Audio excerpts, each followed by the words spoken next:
Hello, my name is Tinawade Dare, and my partner and I decided to work on our presentation on the 2017 Equifax data breach. Before we dive right in, I'm going to be giving us kind of like an overview of what we'll be discussing today. On today's meeting or presentation, we will be discussing the attack objectives, the target and methods of the data breach, the impact and mitigation plans, and the lessons learned from the data breach. Before we dive right in, I will be giving us kind of like a overview of what happened and where and who and what Equifax is basically. In 2017, like I mentioned, Equifax is one of the largest credit reporting agencies, and they experienced a huge data breach in 2017. Pretty much they handle a lot of sensitive information for millions of consumers, anything from credit reports to social security numbers to banking information and personal items. In 2017, they had a data breach that exposed the personal information of almost 148 million people. In this presentation, we'll be exploring what happened, how it happened, and the aftermath of the data breach. Before we dive right into the attack objectives, I'm going to be giving us kind of like an overview of the timeline. The data breach started in May 2017. The attackers gained access through a vulnerability in the Equifax software that they were using, which is, I can't pronounce it, but it's Apache Struts. Basically, Equifax didn't detect the data breach till about 2 months later, and the attackers had access to consumers' information for over 2 months before Equifax even noticed the data breach. And after they found out about the data breach, they still didn't discuss the data breach. Well, they didn't disclose the data breach to the public till about three months after they found out, which was around September. This caused a lot of backlash for Equifax because the consumers believed that they had the right to have been notified of the data breach as soon as Equifax found out. I'm gonna dive right into the objectives and the goals of the attackers. We believe that the attackers' goals were to obtain personal and sensitive information, like financial data, like social security numbers, addresses, date of birth, and things like that. We believe some of their potential motivators were financial gain, identity theft, selling the data on the dark web to gain some financial. And then we also believe that they had some political gains. Some highlights of the data value, like I mentioned, social security number, addresses, date of birth. On the right side of the slide, you would see the kind of like a pictorial information that we put together, which includes that we believe that the attackers' goals were to steal personal data. We believe they aimed to get personal information of people, not just to have, but to sell on the dark web, to use, to conduct identity theft and fraud. We believe that they wanted to use these data to create detailed profiles on U.S. citizens and some of the consumers in Canada and UK. We believe that they wanted to use this to create detailed profiles to conduct things like identity theft, which could come in multiple different ways. These attackers basically had access to long-term information of the consumers. I mean, Equifax didn't catch the data breach till about 2 months later, so they had more than enough time to gather as much information as they wanted. I'm going to be moving on to the targets of the data breach. like I mentioned earlier, about 148 millions of Americans were affected by this data breach. The consumers were U.S. consumers, and their targets were basically U.S. consumers, individuals with credit reports, and consumers that of Equifax in other countries like Canada and UK. They were also affected. This also points to the political gain that I mentioned in the previous slide, and this adds an international impact to the data breach that happened. Um, like I mentioned in the previous slide, also that one of the main objectives of the attack was to gain access to sensitive data like social security numbers, and that made the victims more vulnerable to fraud. Um, Going to be moving on to our other slide that touches on the methods of the attacks. Um, the like I mentioned earlier, the attack happened due to an unknown vulnerability that Equifax had. I'm sorry, slip of tongue. That Equifax had, and basically the software that they were using at that point in time was Apache Struts. Not sure if I pronounced that correctly again, but this vulnerability had a patch released in about early 2017, but Equifax, they failed to apply the update to the software, which made them more vulnerable to attacks at this point in time. The attackers found the weakness and they exploited it and used it for their own gain for months before Equifax found out. If Equifax had fixed the vulnerability right away, it would have given the attackers a shorter amount of time, and they might have only been able to get a few data rather than 148 million consumers' information.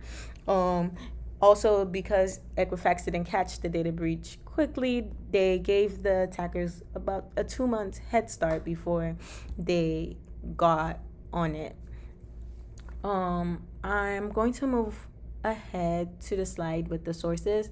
My partner will be touching a little more about the methods of why this happened, but I will be moving on to the slide with the sources. Some of the sources I used in the first few slides were a report from CRSreports.congress.gov.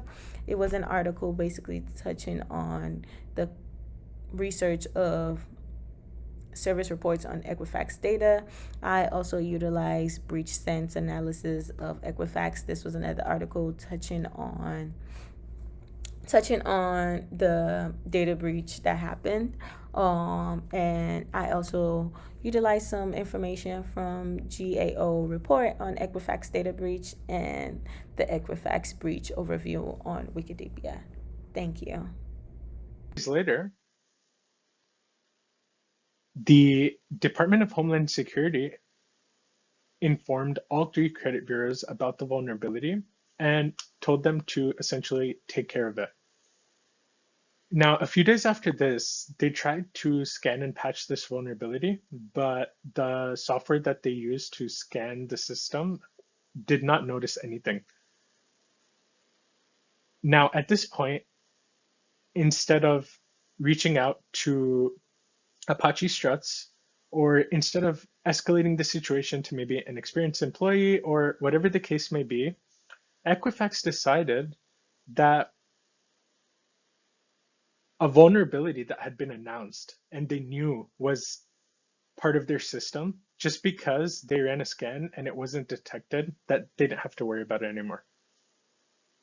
Now, this is where laziness and complacency are two huge cybersecurity concerns, because honestly, it takes one employee not changing their password or sharing passwords or doing any of these things that most people think are just completely okay and safe to cause data breaches like this.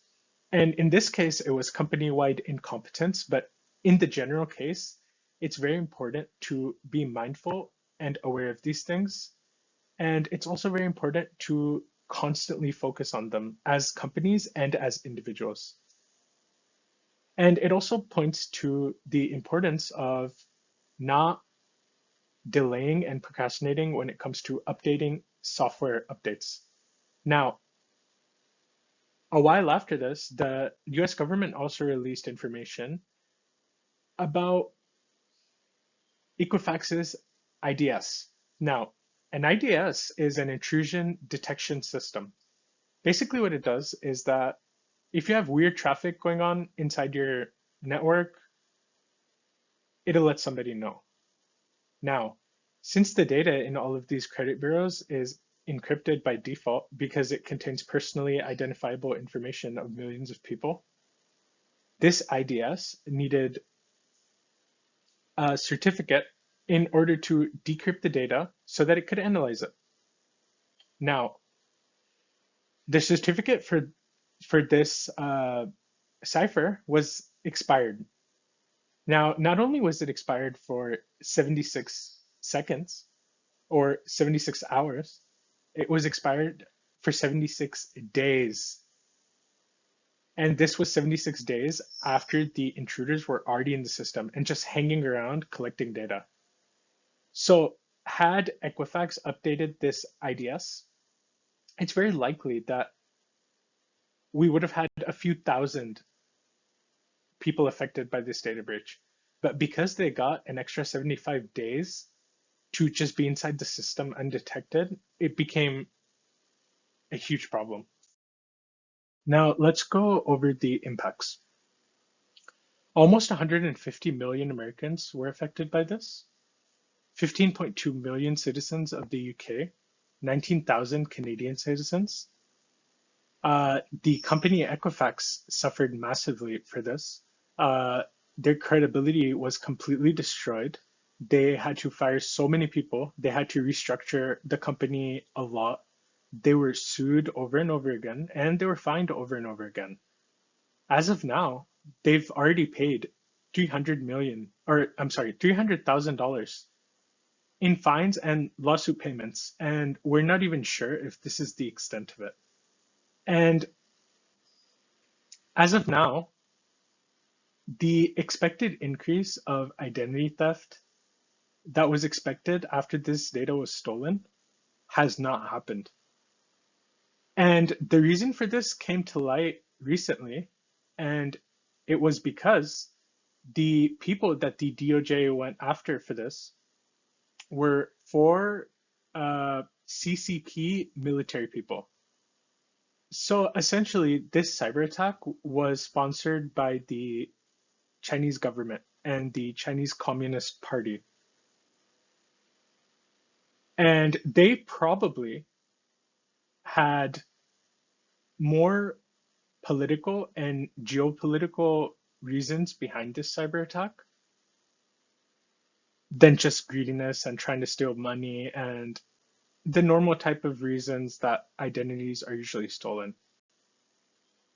Okay, let's move on to the next slide. Mitigation. So, for 2 months, the Apache Struts vulnerability wasn't patched. It was just sitting there. On top of this, for 76 days, the intrusion detection system had an expired digital certificate for unencrypting all of the data that was passing through it. Basically, the IDS was unable to decrypt this data in order to look at it, in order to see if there was any suspicious activity. Funnily enough, 76 days after the certificate expired, the day that Equifax decided to renew the certificate, the IDS started throwing flags everywhere, and they noticed the people there immediately. So what this means is that the intruders got in through the web app, and once they were in through the web app, they spoofed data and made it look encrypted so that they could act like authorized users of the network. So this attack could have been mitigated in so many different ways. It's actually mind-boggling to think about. The first way is pretty obvious. If there's a time critical security patch, time critical is time critical. You can't wait to do it. 2 months is ridiculous. Secondly, certificates should be configured to auto renew. That's something you can do. So either this was just incompetence or just gross negligence. Moving on,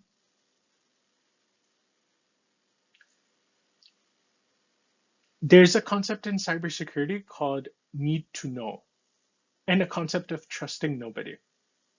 The fact that these attackers were able to get in through the web application and then access this much private data by pretending to be employees means that the need to know or the need to access for this type of very, very, very private data was not configured the way it should have been. People were allowed to access things, employees were allowed to access things that they had no business accessing. And by acting like these employees, the cyber attackers were allowed to access them too. This could have also been mitigated if Equifax decided to hire a cybersecurity firm at the beginning when they couldn't detect the vulnerability when they tried to patch it. So overall, just a huge cycle of incompetency and horrible decisions is what led to this breach. And because of that, the company had to restructure. They had to pay hundreds of thousands of dollars in fines, and they lost all of their credibility. Thank you. And like my partner mentioned earlier, these are our sources.